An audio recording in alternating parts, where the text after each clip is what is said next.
Autrefois, au Canada, aller travailler c'était un peu comme jouer à Jumanji. On ne savait jamais quel danger allait surgir, et surtout, on ne pouvait pas dire non. Tu peux pas refuser, c'est lundi. Avant les lois de santé et sécurité, c'était un peu chacun pour soi. Les accidents étaient fréquents, et le droit de dire « Je vais peut-être pas monter cette échelle cassée » n'existait pas. Puis, le Canada s'est dit, et si on arrêtait de risquer la vie des gens au travail? Une idée révolutionnaire, vraiment. Le mot-clé ici? Danger. Et pas juste, le café est chaud. On parle d'un risque sérieux ou imminent pour la santé ou la vie. Le Code canadien du travail dit, tu as le droit de refuser un travail dangereux. Tu n'as pas besoin d'un sixième sens, juste de raisons valables. Et demander une formation, ce n'est pas de la paresse.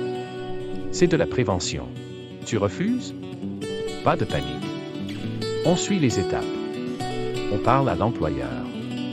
S'il ne veut pas écouter, on appelle des renforts. Pas les Avengers, mais l'inspection du travail. Je refuse de travailler, j'ai vu une araignée. Tu veux juste éviter le rapport mensuel.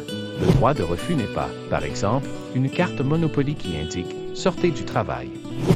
Si c'est fait de bonne foi, c'est légitime. Sinon, ça peut se retourner contre toi. Alors oui, tu as le droit de dire non. Mais aussi le devoir de savoir quand et comment le faire. Une bonne formation, c'est comme un bon parapluie. On ne s'en sert pas tous les jours, mais quand l'orage arrive, on est bien content de l'avoir. Suivre une formation, c'est refuser le danger, pas le travail.